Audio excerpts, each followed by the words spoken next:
In this section, we're going to be looking at solving systems of equations using substitution and using elimination. Now, this is still the same kind of substitution and elimination methods that you would have learned a long time ago with solving systems of equations, in particular systems of linear equations. And back in the day, we would have dealt with just two equations, two unknowns, each one representing a line. And so when we're talking about graphing two lines on the xy plane, there are three possible outcomes. One of those is that you have two lines like this, and they have one point of intersection. You could have another pair of lines like this, where there is no intersection. And then you could have this. You could have a line, and then you have a second line that is basically right on top of it. In that case, there would be an infinite number of solutions. So when we have at least one solution, we talk about the system being consistent, versus what you have there in the middle, two parallel lines never going to intersect, and so this system is called inconsistent. Now, for both of these first two examples, these equations of lines are called independent because they can stand on their own. But over here, when you have basically the same line, these guys are dependent. So this would be dependent and consistent. And since there are infinite number of solutions, we'll talk about how do we write that infinite number of solutions. So here, where the parallel lines are inconsistent and they are independent. So if you see those words floating around, then you know where they come from. All right. So let's take a look at this example here, solving this system. Now, there are multiple ways of doing this. I can think of 3 or 4 or 5 different ways of solving this. So right now we want to focus on using the substitution method. And in the substitution method, you want to take one of these equations, solve it for either variable, and then you're going to use that expression to plug it into the other equation, because when you make the substitution, you only have one unknown. Now, looking at this, I'm going to take this top equation right here, and I'm going to solve this for y. So y is equal to negative 3x plus 9. And then I can take that and plug it into the other system where I see y. Because if y equals negative 3x plus 9, then I can make an equal exchange with those guys. And when I do that, I have x minus 2. Always use parentheses whenever you make your substitution. And we're plugging in negative 3x plus 9. And I hope that you can see right away that what we have is just one unknown, and that's x. So let's take our time and let's solve this. So this becomes plus 6x minus 18 equals 10. Combining like terms on the left gives me 7x. And if I kick the 18 to the other side, it makes it equal to 28.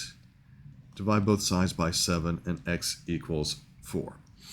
Keep in mind that this is not your final answer. In fact, I'm just going to highlight this and know that I need to come back to that so I can actually finish answering my question.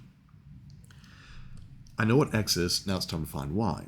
So let me come back up here, and I know that x is equal to 4. So y equals negative 3 times 4 plus 9. So do the arithmetic.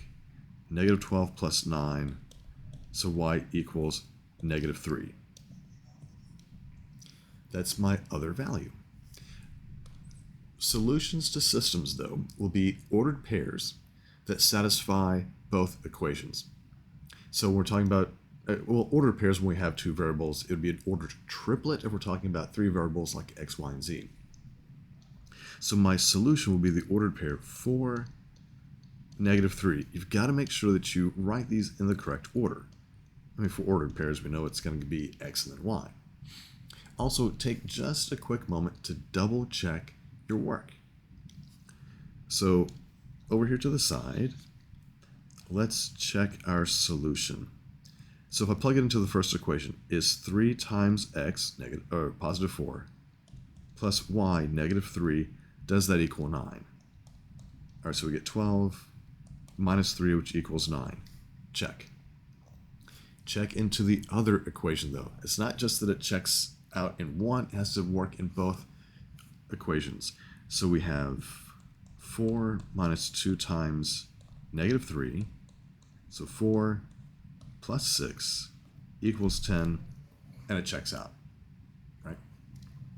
Now, what you can do is that you can actually check this with your graphing calculator, right?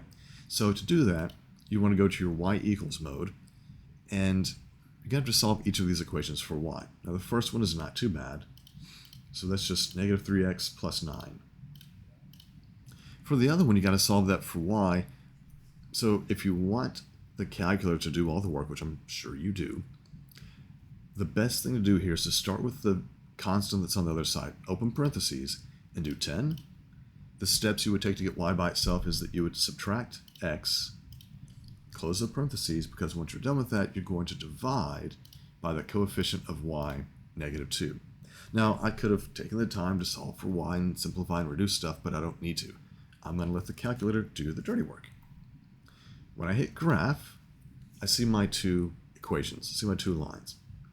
The intersection should be the solution, because remember, each line is made up of all of the ordered pairs, all the points that would satisfy that particular equation.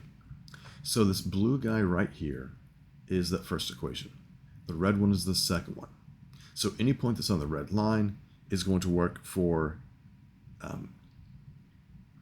this equation over here.